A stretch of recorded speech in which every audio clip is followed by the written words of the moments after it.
She listened. Love it. Well, happy Friday, good morning, and welcome to Major Team Opportunity, Sports Center for Homes. I'm your host, John Major with Major Team Mortgage. Thank you for coming. We cover real homes, real strategy, real numbers. And I got to give a quick spotlight out to Maverick. They used to be Come and Goes, they're now Maverick. And if you have dogs and you're close to a Maverick, take your dogs inside a Maverick. I'm telling you, the one by our house, these ladies just glow when I bring my dogs in, Gus and Sunny. Treats every time, Maverick. So unofficial sponsor, Maverick, you guys are doing it right. Hire great people and allow them to take care of the community.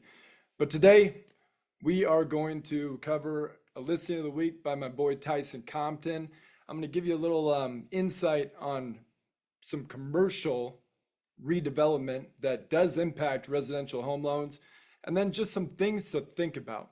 Whether you're thinking about getting off the sidelines for the very first time to buy your first home, fear is a real thing. So let's put opportunity in front of fear and really think about what's possible.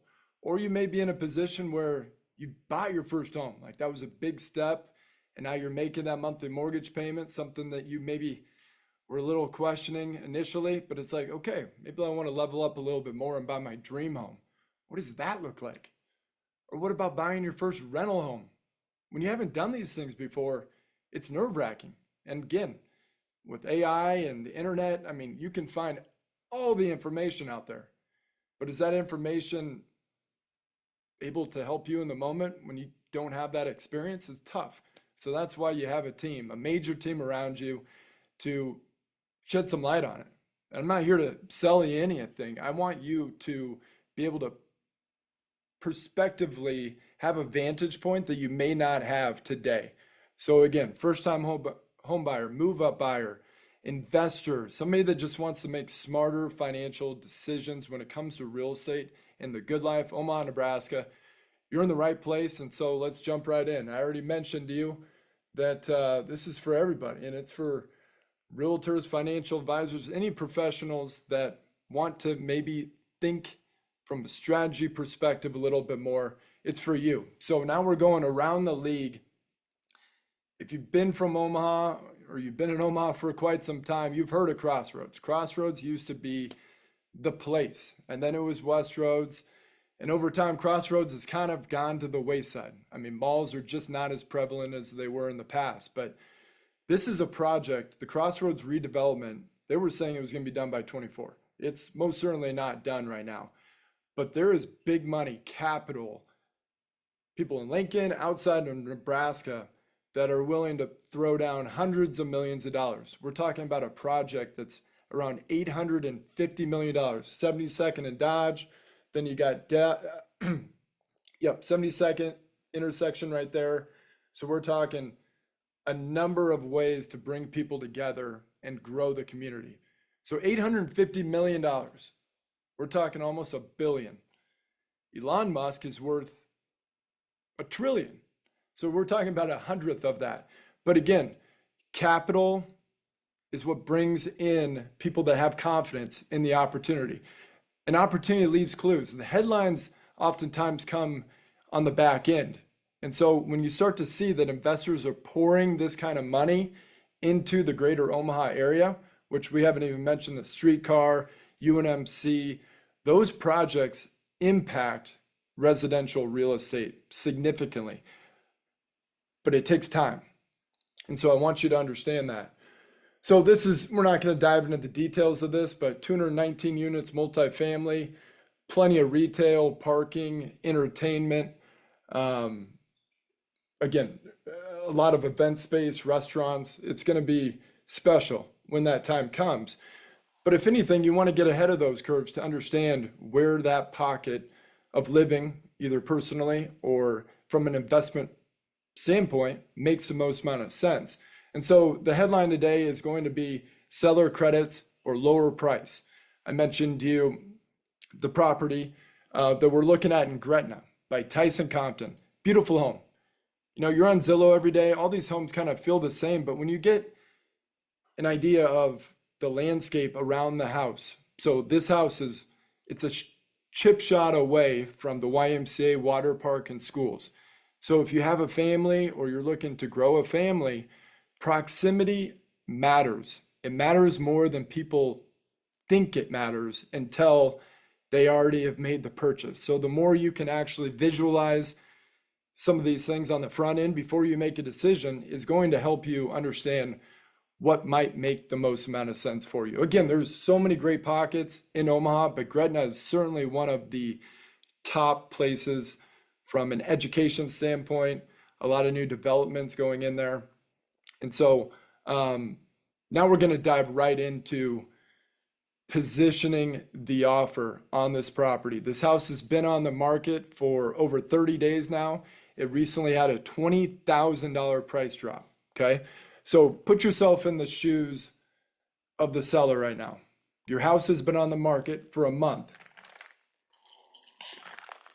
You have dropped it $20,000, which you were hoping you were not going to have to do at all. But again, the market decides. And it only takes one buyer, but it takes the right buyer. And so, again, imagine you want this house sold, you want to move on with your life, and you've just dropped it $20,000. If you're on the other side of the table, you're like, man, $20,000, it's a good amount of money. They are motivated sellers. So how can you position yourself in a way that makes the most amount of sense? And again, there are different ways to go about it. And so we're going to dive into the positioning of the offer. And there's opportunity one and opportunity two. Opportunity one is where the house is currently on the market for right now. And that's $469,900. Okay. Opportunity two would be if you were the buyer, put yourself in the shoes of the buyer of this property at $459,900. Okay. And now let's go back into the seller. If somebody's coming to you in an offer at purchase price of $469,900 versus the opportunity two at $10,000 lower, initially when it meets the eye, you want that purchase price. Where's the difference between these two options? The difference is in the strategy, which is the seller credit. $10,000 of seller credit at the $469,900, which that seller credit is paid by the seller, that amount of money, versus these both net the same amount of money, $469,900 to the seller with the $10,000 seller credit and $459,900 with no seller credit. That is the same net proceeds to the seller. But again, if you're the seller, $469,900 at that purchase price after already giving up $20,000 already feels better. And not to say you're going to get the full $10,000 in seller credit, which depending on how much you're putting down impacts how much you can actually ask in seller credit. And so that's where you work with your buyer's agent, which as a buyer, you always want to have a buyer's agent. The seller is the one paying out the real estate commissions. That's the way it works, okay? And when you don't have representation and you're only working with the listing agent is representing the seller, you're at a disadvantage. You want people on your team.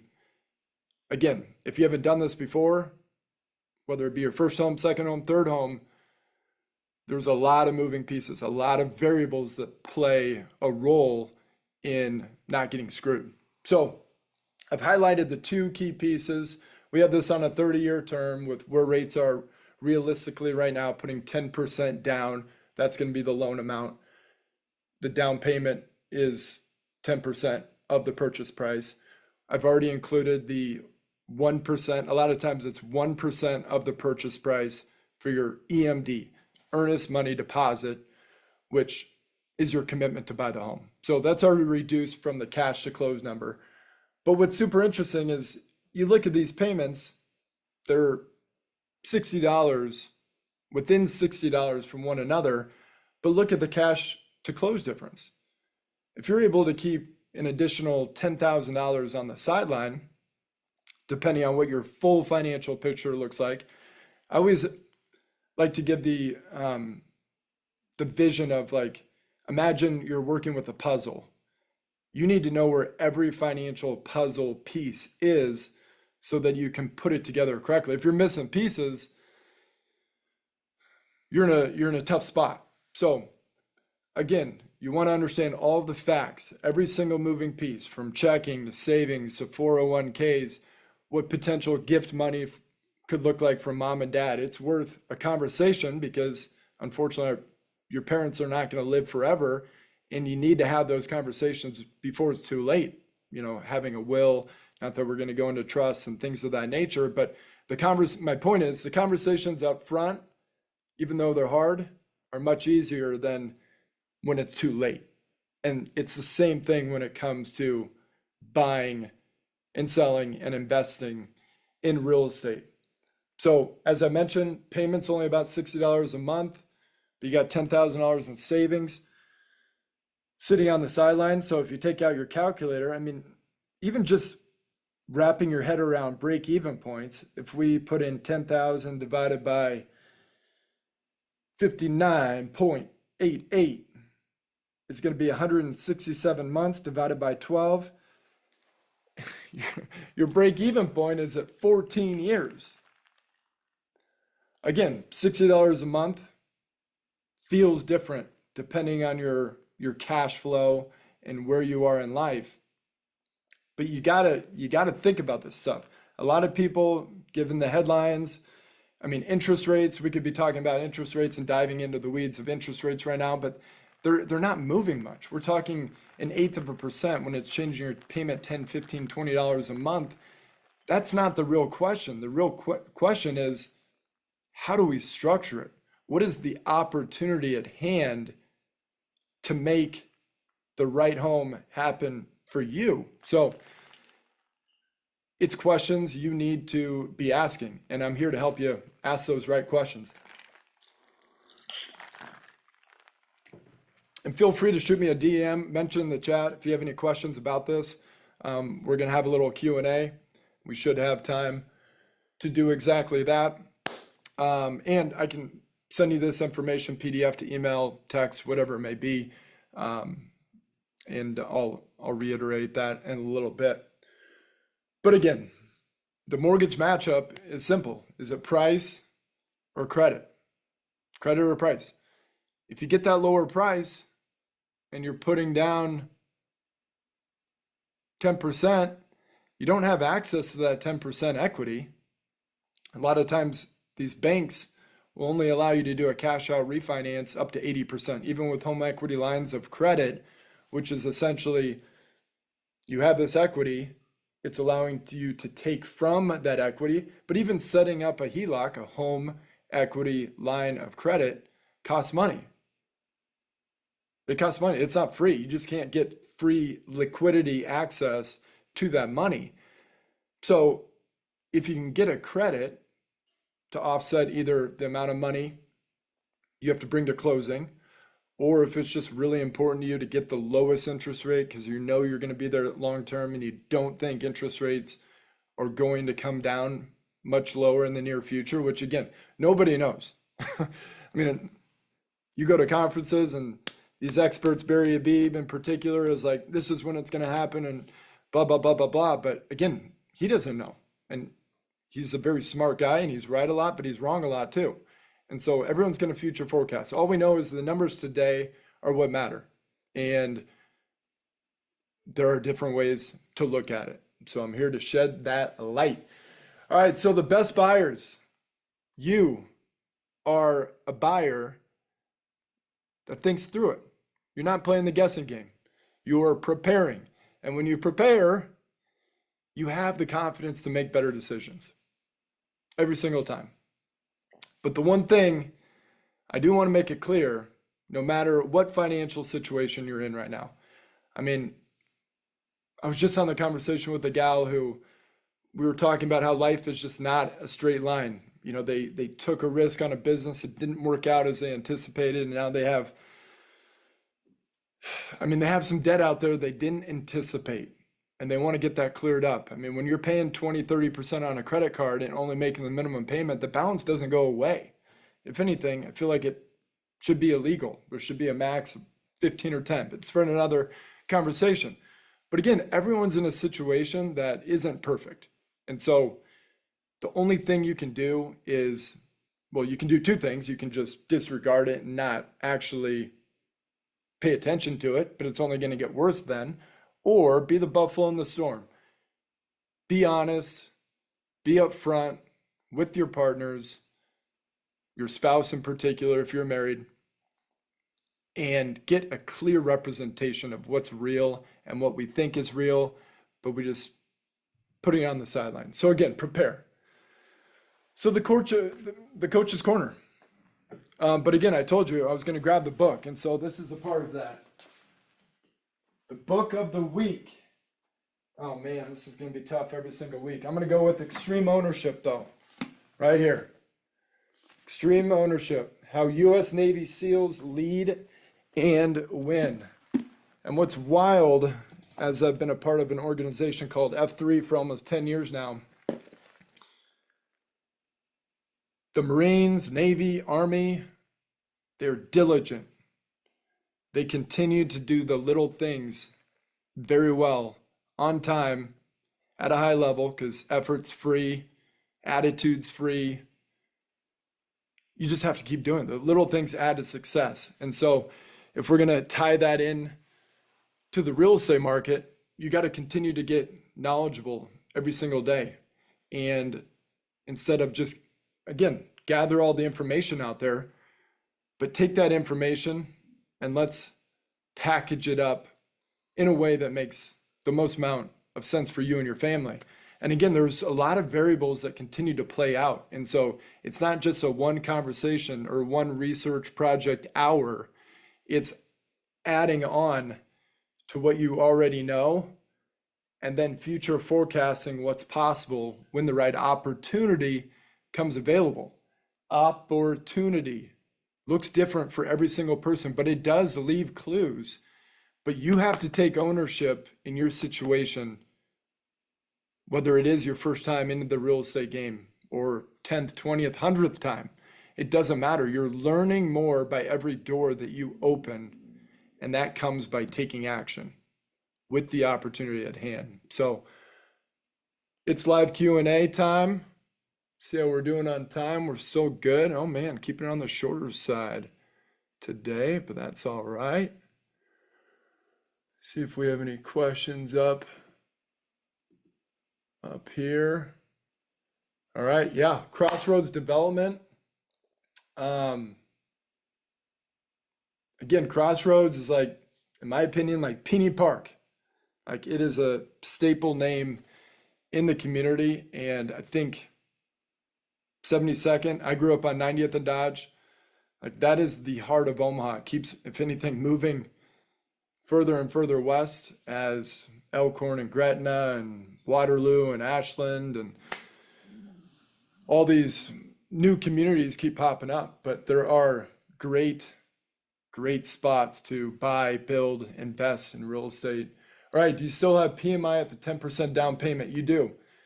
The one thing I will mention is the higher credit score you have, these banks and investors, they are very comfortable with a very low mortgage insurance premium, PMI. So, at 0.2% mortgage insurance factor, you're talking maybe an additional $70 a month. And when you start to run the numbers back by keeping an additional 10% on the sideline, in my opinion, having the mortgage insurance, it's kind of like just the tax. You're paying the toll fee in particular. Question by Erica: can you go over the seller credit again? Buyer's not able to use the full credit offer. Can you go over the seller credit again? When would buyers not be able to use the full credit offered? Just want to make sure I'm understanding your question correctly, Erica. So again, depending on how much you're putting down does affect how much seller credit you can in fact get. The biggest thing in my opinion is just making sure that the buyer and the seller and the listing agent, buyer's agent, all parties understand how it's affecting the net proceeds. Because if they don't understand the net proceeds, that is a problem. It's a big problem. What does confusion do? You freeze. You don't do anything. People don't even then put it in the offer. And that is the problem. And so, again, communication, opportunity needs communication.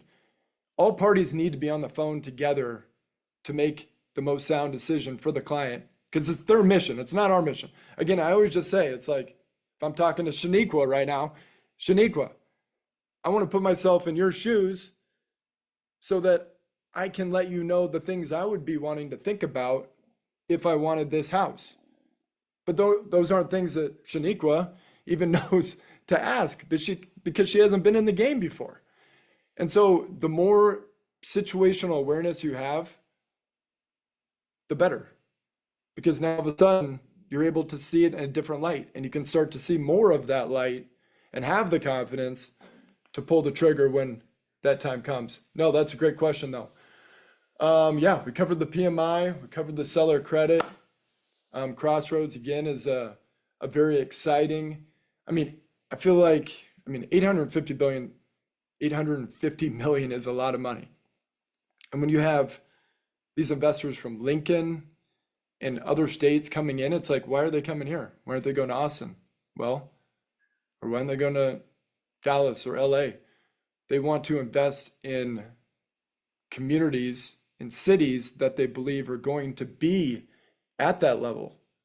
And Omaha is always a little bit slow to the party, but we're conservative in nature, and we have been. We've proven that.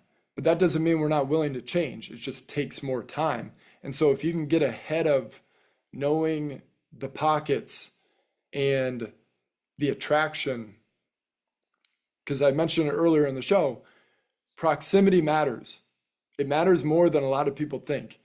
And when you see it with your own eyes, and you don't have to travel 30 minutes to work, or your kids can walk to school, or you can make it to the tennis courts, whatever it may be, or the gas station, grocery store, hospital, urgent care.